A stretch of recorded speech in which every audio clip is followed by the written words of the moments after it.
In this video, I'm going to show you about crocheting in both loops, back loops, and front loops. Stay till the end and I'll show you a bunch of samples of how this is used in different projects. To get started, I'm going to show you both loops and then I'll show you how to do just the back loops, and then I will show you how to do front loops and back loops alternating. So on this piece, you'll notice that the ridges are all on one side. This is the right side of the piece, and the ridges, the pattern that I show you how to do, creates this textured look like this. On the wrong side of this, there is no texture. So it's an interesting piece. This was worked in both loops, so there's no texture on either side. Just the single crochet stitches. This was all worked in back loop only rows. This stitch can be done, all of these stitches can be done with half double crochets, doubles, trebles, whatever you want to do. But whenever a pattern says working in front loop only or back loop only, you will know what they're talking about after this lesson. This was crocheted using both loops. And by that, I mean when I went into another row, I would work underneath both strands of the V at the top of these single crochet stitches. So I would insert my hook right through here. Actually, my hook is right here, and I would go under both loops like that. In this piece, I just went under the back loops. Every row I went under the back loops. So the way that looks when you're crocheting is I went like this. My next row would have been this row here. And instead of going under both loops like I did on the pink sample, I just went in the back loop right here. I go down in the center of the V and I go right in here and only pick up that back loop. So that's what this looks like, doing every single row in the back loop. Now this sample, I did alternating rows of front loop and back loop. So what I did here was mark off the right side, which was right here, and every row I would either do a front loop single crochet or a back loop single crochet, and my intention was to have the ridge always show up on the right side, and I'll show you that, how to do that in a sample.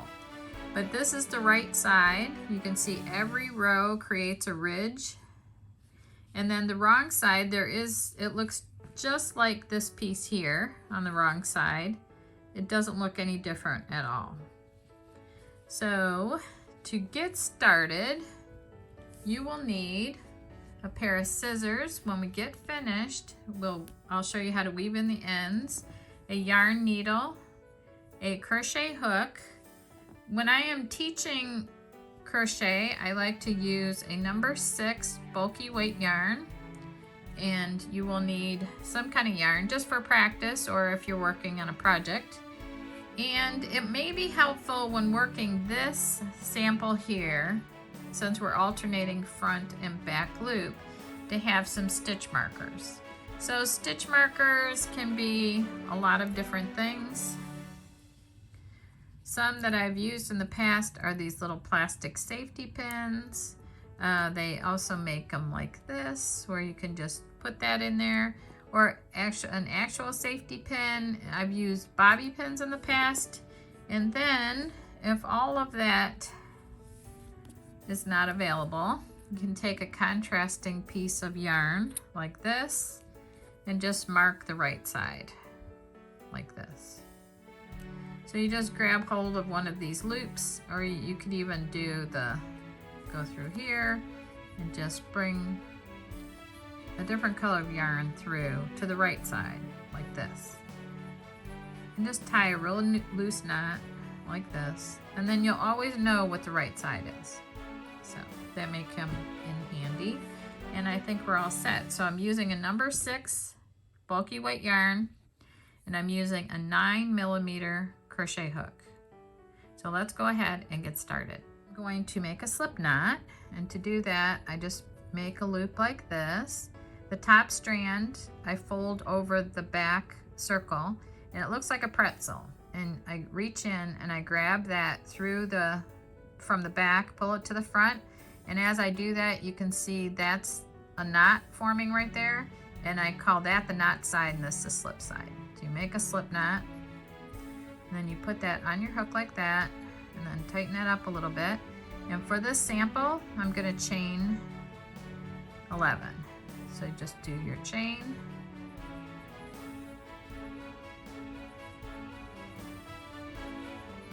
Eight, 9, 10, 11. So there's 11 chains, and then I'm gonna show you both loops first. But to do so, I need to start out with a row of single crochets. I have a really good beginner video if that's the place you want to start with this, and it goes really slow in showing you how to do this sample right here. It's very basic. It shows you how to do a slip knot and the chains and how to count and how to build on the rows. But I'm just going to do this so I can show you the both loops. So that is the first row of single crochets on that chain 11. So I landed up with the turning chain doesn't count, so I landed up with 10 single crochets. So to count that, it's 2, 4, 6, 8, and 10. To start row 2, so I can show you both loops, I just chain 1 and turn, and you can see right across there's V's, and there's 2 strands that make up the V. So I'm going to go, that's my chain that I just made. I'm not gonna go in there. And if you look on the other side, my last single crochet, the V is offset a little bit to the right. So when I come over here on the wrong side of this, it's offset to the left. So I'm gonna go underneath both loops like this. And then again, so you can see that real good. I'm gonna go, this is the back loop, the front loop, but I'm gonna go underneath both loops like this. Same thing here. See the both loops there? And from this angle, you can kind of see there's a little, see those little windows that are kind of in there, those little spaces? Your hook is going there, into that space, and that's underneath those 2 strands.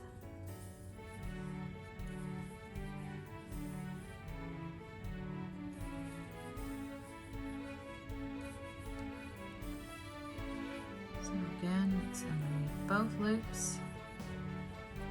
When I get down near the end, I still have 2 single crochet stitches yet, and you can see there's 2 V's left.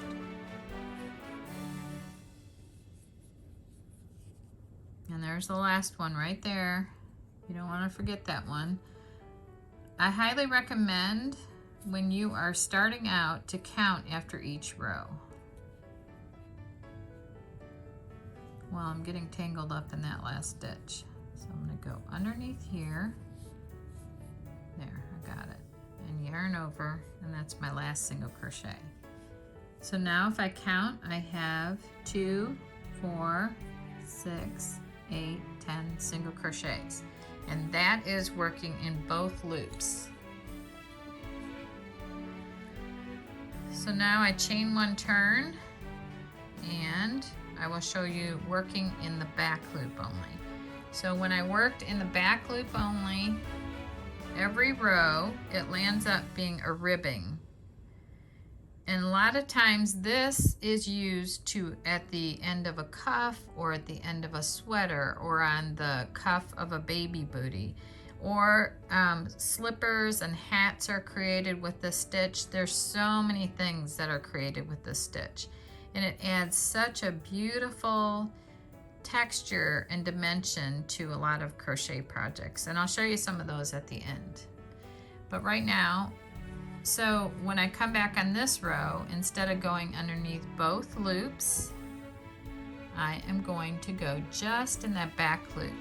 So I'm going to go down in between, into the center of those V's right there with the head of my hook like this. and then I'm gonna pull my yarn up and pull that out right here, and that's working in the back loop. And then I'm gonna finish my single crochet. All of this can be done with any stitch at all. So I could be working a double, a half double, any stitch into the back loop of that stitch. And these stitches could have been any stitch too. So now I'm gonna do that again. So no, I'm not going under both, I'm going just in the back loop. So I'm gonna go down into that V and out from the center, out the back like this, yarn over, and then complete my single crochet stitch right there. I'm gonna keep doing that all the way across.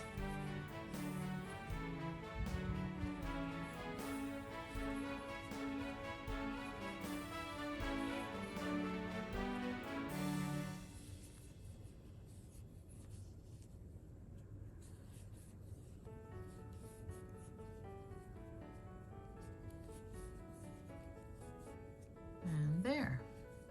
So now you can see that ridge that creates. And when you do it every single row, it ends up having a ridge on both sides. There's a ridge there, and then a ridge on this side. Now I'm going to show you how to do the front loop only. Before we start, I'm going to mark the right side of my sample here. This is going to be my right side. And the reason why I'm marking this as my right side is because I've already got a ridge here started with the back loop single crochet row that I just completed. So I'm going to chain one turn, and on this side it will look again at the top of the stitches of the single crochet stitches, and you'll see the V's running across. And in the last row, in the first lesson, we went under both loops like this. And in the last row, we went down through the stitch like this, and we went out the back, and we finished our stitch through that loop. Now on this one, we're gonna do front loop only. So the front loop is this loop, and that's the back loop, and this is the front loop. So I'm gonna come through the front like this. I can use my finger to help, push this onto the hook like this. And I'm gonna go up through from the bottom. So when we did the back, it went down, the hook went down into the center of the V like this. But for this, we're gonna go up from underneath instead of coming down. And we're gonna just get that front loop like this. Then we're gonna yarn over, bring that yarn through here, and then finish a single crochet. So right here, I'm going up underneath the front loop. So in the back loop, we went down like this and out the back. But here, we're going up like this, up, and I'm in the center of the V right there. So you can see this is the back loop, and this is the front loop. And I came in through the front like this, and up into the center of the V stitch. It's not a V stitch, it's the V of the single crochet stitch. So then I finish my single crochet like this, and I continue just picking up the front strand.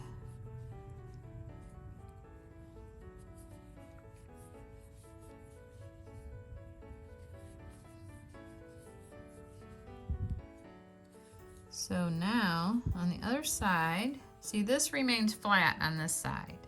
But on the other side, what's happening is that back loop that we didn't work in is creating another line of ridge on the right side of the fabric.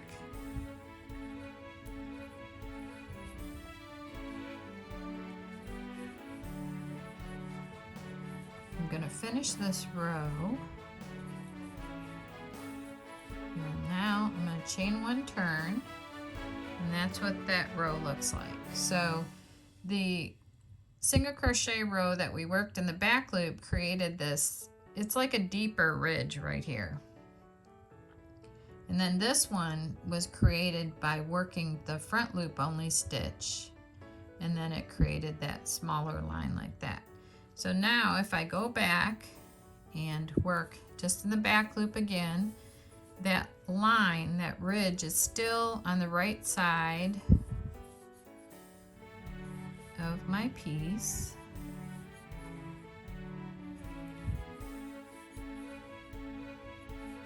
And as long as I alternate back and forth with front loop and back loop rows, the ridges should all stay on the same side of the work, like that.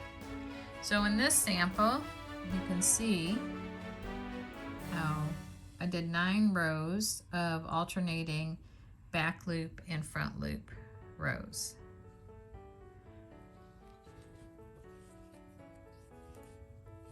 So at the end,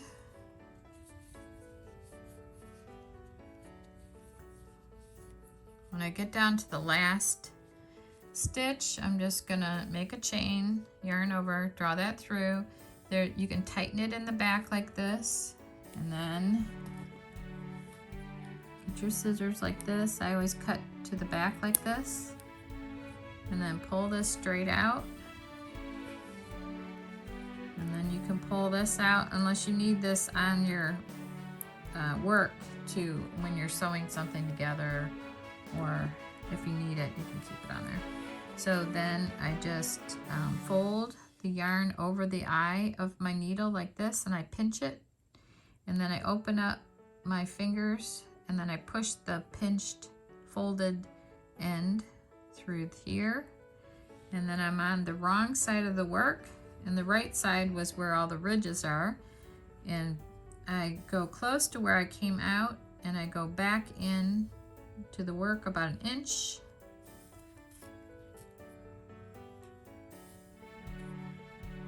and then I come back through here and go back out again.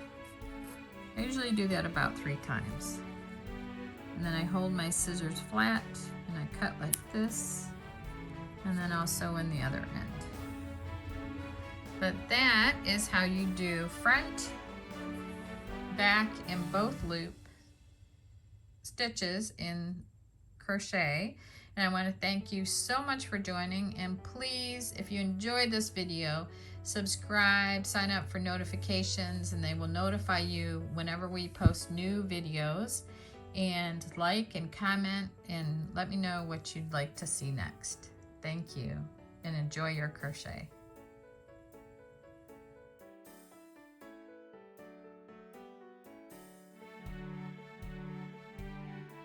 This is a new rainbow hat that I'm working on for my granddaughter, and the stitches, the rows, the rainbow rows, are double crochet stitches, and they're worked in the back loops. So I just go in the back here to work on this project.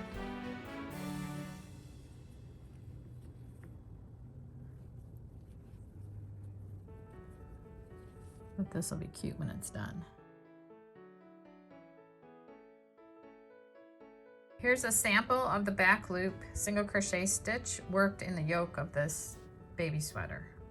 You can see how it adds so much texture and interest to the pattern. In this example, you can see where the back loop single crochet was used in this vintage crochet pattern that's in a set that we sell. This is the pumpkin sweater and hat that goes to a set that's available at maggiescrochet.com. The entire set was worked in the back loop of single crochet rows. Here's a close-up of the ripple cape. This is an interesting pattern because double crochet rows were worked in the back loop of single crochet rows. So it gave a really interesting texture to the whole design.